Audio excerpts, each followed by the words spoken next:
Sampai kapan kau akan duduk di situ? Apa seorang manajer tidak punya kerjaan jam segini? Tanya Azam seraya melihat Revan yang sedang duduk termenung di hadapannya. Revan hanya menghela napas panjang lalu membaringkan kepalanya di atas meja kerja Azam. Rasanya aneh sekali, kenapa dia harus pergi seperti itu? Kau membahas Mira? Tanya Azam memastikan. Siapa lagi? Jujur aku kasihan kepadanya. Di luar sikapnya yang egois, dia hanya anak sebatang kara yang menjadikan kita berdua pegangan. Aku sempat jatuh cinta kepadanya, tapi sampai akhir dia tidak menyambut baik perasaanku. Revan kembali menegapkan kepalanya menatap sang sepupu yang nampak menyimak ucapannya. Zam, apa ini benar-benar sudah waktunya aku melupakan dia sepenuhnya? Azam menghela napas panjang seraya menumpukan kedua lengannya ke atas meja. Cintamu hanya cinta monyet yang terbawa sampai sekarang. Aku tahu pasti sangat sulit untuk kamu mencoba melupakannya. Tapi lihatlah dia pergi untuk menemukan kebahagiaan yang dia inginkan. Meski itu bukan bersamamu. Kamu benar. Seharusnya aku senang akhirnya dia mempunyai tujuan lain yang lebih baik daripada tinggal di sini hanya untuk mempertimbangkan perasaanku. Ucap Revan. Dia memejamkan matanya saat mengingat satu momen di mana dia hendak menjadikan Ayu sebagai pelarian. Astagfirullah, aku pasti sudah gila. Bagaimana bisa aku bersikap kekanak-kanakan seperti ini?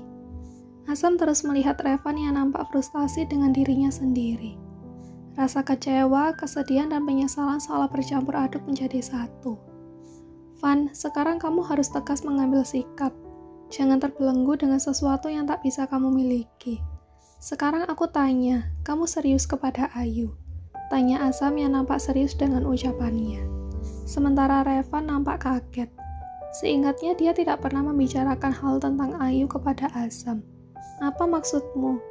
Aku tahu kamu mulai mendekatinya akhir-akhir ini. Aku tidak mau kamu menjadi pria pelin-pelan. Jika kamu menghendaki Ayu dia, maka jadikan ta'aruf saja. Cobalah untuk mengenalnya lebih baik. Kalau cuma baperin anak orang terus menghilang, hentikan sekarang. Ayu dia bukan wanita yang bisa kamu jadikan pelampiasan. Dengan lemas, Revan menyandarkan tubuhnya di sandarkan kursi. Aku pikir diriku cukup kuat seperti Iron Man, tapi ternyata nyaliku selembek squishy 500-an. Kamu benar, seharusnya aku lebih tegas. Sungguh aku tak berniat untuk menjadikannya pelampiasan. Ayu wanita yang baik. Jodoh memang di tangan Allah, tapi bukan berarti kamu cukup berdiam diri. Mira sudah memulai jalan hidupnya sendiri. Kamu kapan? Azam terkekeh kecil lalu kembali fokus pada berkas di atas meja kerjanya. Revan nampak terdiam merenungi kata-kata Azam. Kali ini dia merasa posisi mereka terbalik. Jika dulu dialah yang selalu menasihati Azam untuk menerima Bibah sepenuh hati, kini malah dia merasakan kegundahan. Kamu benar, aku harus melanjutkan hidupku. Setelah beberapa saat, Azam tiba-tiba saja berdiri dari posisi duduknya dengan raut wajah panik. Kamu kenapa sih? Buat kaget saja, tanya Revan. Azam yang sejak tadi melihat layar ponselnya kini menoleh menatap Revan. Sepertinya aku harus pulang. Bibah manjat pohon mangga di samping rumah. Nah loh, Bibah hamil anak kamu atau anak Tarsan sih? Tanya Revan yang juga terlihat kaget. Tahu 2 hari ini sikapnya jadi aneh. Dia menyukai hal yang biasanya dikerjakan laki-laki. Ucap Azam seraya memakai jas lalu meraih kunci mobil. Dah, aku pergi sebentar. Revan hanya bisa terperangah seraya memandangi kepergian Azam.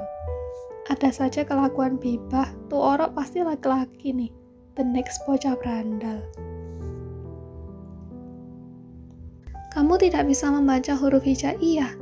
Kamu tidak tahu bacaan sholat dan kamu... Kiai Ali memijat tekuk lehernya sebentar. Tiba-tiba saja ia merasa tekanan darahnya naik saat mengetahui jika keponakannya buta agama. Kiai Ali kembali menatap Mira yang duduk di hadapannya. Dan kamu tidak tahu mengaji? Astagfirullah, Neng, Paman menyesal sekali karena membiarkan kamu hidup di kota sendirian. Harusnya dari dulu Paman seret kamu ke sini. Tenang, Pi. Dulu Mira sudah cukup dewasa untuk menentukan pilihan hidupnya. Dia sangat berprestasi dan mempunyai kehidupan yang baik di Jakarta. Jelas Umi Kulsum istri Kiai Ali. Ayah Mira sudah meninggal sejak Mira masih kecil. Saat ibunya meninggal dunia, dia sudah berumur 20 tahun. Meski sendiri di Jakarta, tapi dia bisa mengurus dirinya dengan bantuan keluarga Asam. Kiai Ali menoleh menatap sang istri dengan raut wajah heran. Alhamdulillah dia sukses di dunia, tapi bagaimana dengan akhiratnya? Sudah, iya aku memang telah sadarinya, tapi bukan berarti tidak bisa. Mira berdiri dari posisi duduknya sambil berkacak pinggang. Lihat saja nanti, aku tidak akan membuat mama dan papa malu di hadapan Allah. Aku yakin bisa, aku akan belajar sampai mimisan. Kiai Ali dan Umi Kulsum nampak terperangah melihat kepercayaan diri Mira. Hingga beberapa saat kemudian Kiai Ali berdiri dari posisi duduknya sambil berkacak pinggang. Oke, kalau begitu kamu mulai dari tingkat madrasah. Belajar huruf hijaiyah dan belajar sholat yang benar. Dan satu lagi, pakai jilbab, rambut merah kamu itu seperti bulu ayam. Kiai menoleh menatap sang istri yang masih duduk di sofa. Berikan dia pakaian yang pantas, lalu bawa dia ke pondok. Mira hanya bisa terdiam seraya memandangi kepergian sang paman. Dia tidak sakit hati saat mendengar teguran tadi. Dia tahu sang paman pasti sangat kecewa dan sedih karenanya. Umi segera mendekat dan menepuk punggung Mira perlahan. Sudah, jangan didengarkan, belajar pelan-pelan jangan sampai tertekan. Iya Umi, terima kasih. Mira memeluk bibinya dengan erat. Alhamdulillah akhirnya dapat juga, ucap Biba seraya menyeka keringat di dahinya. Ya Allah non, untung saja Nyonya dan Tuan Besar masih di luar kota. Ngapain sih manjat segala? Kan bisa minta tolong Mang Ujang, ucap Bibi terlihat khawatir. Saya tiba-tiba kepikiran mengambil mangga itu sendiri dengan tangan saya. Jangan khawatir, pohonnya rendah kok. Dulu saya bisa memanjat pohon yang jauh lebih tinggi, ucap Biba sambil melihat pohon mangga yang memang tidak terlalu tinggi namun mempunyai dahan yang rindang. Syukurlah, kalau begitu sini biarkan saya yang buatin rujak mangganya, ucap Bibi sambil mengambil alih 2 buah mangga dari tangan Biba. Biba dan Bibi berbalik melihat ke arah sumber suara. Beberapa detik setelahnya, mata mereka membelah sempurna saat melihat Asam datang dengan membawa pasukan damkar. Astagfirullah, itu damkar. Sepertinya Dan Asam terlalu panik. Tadi saya memang mengirimkan pesan. Biba menoleh menatap Bibi. Pantas saja. Biba, kamu tidak apa-apa. Apa ada yang luka? Kenapa kamu tidak bilang kalau mau mangga? Aku bisa membelikan 1 kontainer kalau mau, ucap Asam seraya mengecek setiap inci tubuh sang istri. Mas kenapa harus bawa damkar segala ke sini? Ucapnya lalu menunjuk ke arah pohon mangga yang tak pernah jauh dari sana. Lihatlah, pohonnya rendah begitu, aku baik-baik saja. Habisnya Bibi mengirim pesan begitu, tentu saja aku panik. Aku juga lupa kalau pohon mangganya ternyata tidak tinggi. Tapi tetap saja kenapa harus naik sih? Biba tertunduk penuh penyesalan. Maaf, aku hanya mengikuti keinginan Bibu. Asa menghela napas panjang kemudian membawa sang istri ke dalam pelukannya. Tidak apa-apa, entah ia perempuan atau laki-laki, anakku memang jagoan. Lain kali jangan terlalu ekstrim ya nak, ucapnya sambil mengelus perut Biba. Di dalam kamar Umi Kulsum, Mira berganti pakaian dengan gamis yang cukup longgar dan nyaman. Umi tersenyum seraya memegang jilbab segi 4 ukuran besar yang biasa beliau pakai. Mira, saat kamu memutuskan untuk berhijab, maka kamu tidak boleh melepaskannya dalam alasan apapun, kecuali di dalam ruang tertutup dan di depan mahram kamu. Paham? Kedua kelopak mata Mira tertutup sambil mencoba meyakinkan diri untuk langkah baru dalam hidupnya. Setelah beberapa saat, matanya kembali terbuka. Dia menatap Umi dengan senyum indah yang terpancar dari wajahnya. Iya, insya Allah saya siap Umi, lugasnya. Kedua mata Umi nampak berkaca-kaca. Beliau tersenyum kemudian secara perlahan memasangkan jilbab kepada Mira. Setelah jilbab itu terpasang sempurna, Umi tak bisa menahan air matanya. Mira sampai kebingungan melihatnya. Umi kenapa menangis? Kamu cantik, Neng. Cantik sekali, ucap Umi seraya menyeka air matanya. Saya tidak akan pergi dari sini. Saya sudah mendapatkan izin dari Pak Lurah. Tegas Ayu saat di tengah perjalanannya untuk mengajar anak-anak gang, malah dihadang oleh beberapa wanita muda yang seolah terganggu dengan keberadaannya. Keempat wanita yang berpakaian serba hitam itu menatap Ayu dengan sinis. Kamu itu jangan munafik.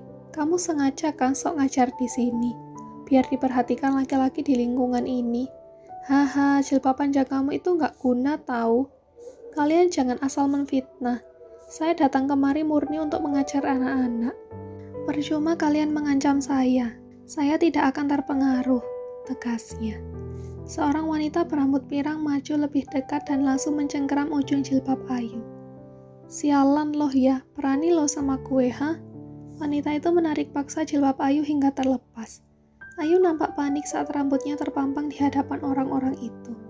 Hahaha, lihat dia seperti cicak kehilangan ekor.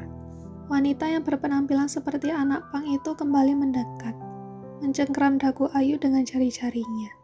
Jangan ngelawan loh, mau mati loh, ha? Ayu tak sedikit pun merasa takut dengan ancaman anak pang itu.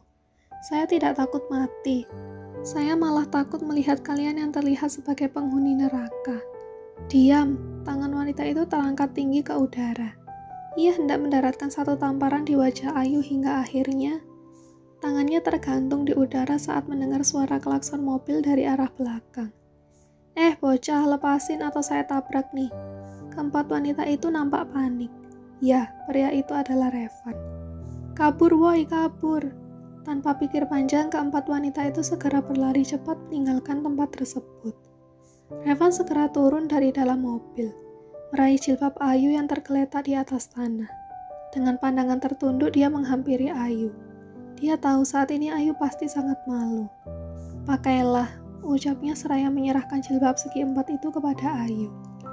Tanpa pikir panjang, Ayu segera meraih jilbab tersebut dan memasang ala kadarnya. Yang penting rambut dan bagian lehernya tertutup sempurna. Terima kasih. Revan segera menekapkan kepalanya menatap Ayu yang terlihat cukup berantakan karena ulah anak-anak pang itu. Kawasan ini sepertinya sangat rawan untuk kamu yang selalu bepergian sendiri. Anak-anak pang itu akan saya urus nanti. Saya akan pastikan mereka mendapatkan hukuman. Sekarang masuklah ke dalam mobil. Saya akan mengantar kamu pulang, ucap Revan. Ayu menoleh melihat motornya yang tergeletak jauh di samping selokan. Karena tadi dicegat oleh anak-anak pang itu hingga dia terjatuh dari motor. Saya tidak apa-apa, Kak. Saya masih bisa mengendarai motor. Lagi pula sekarang anak-anak pasti sudah menunggu saya. Bagaimana bisa kamu mengajar dengan penampilan seperti...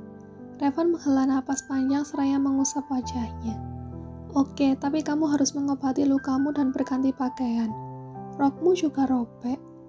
Mendengar itu, Ayu segera menunduk dan ternyata benar. Rok bagian bawahnya sedikit robek karena tadi terjatuh dari motor. Astagfirullah, dia kembali berusaha menutupi sebisanya. Kamu tenang saja, aku tidak akan melihat. Kalau bisa, aku akan menyetir dengan mata tertutup. Ayo masuklah, pinta Revan lagi. Tapi motor Sudah, jangan dipikirkan. Kalau hilang, saya ganti yang baru.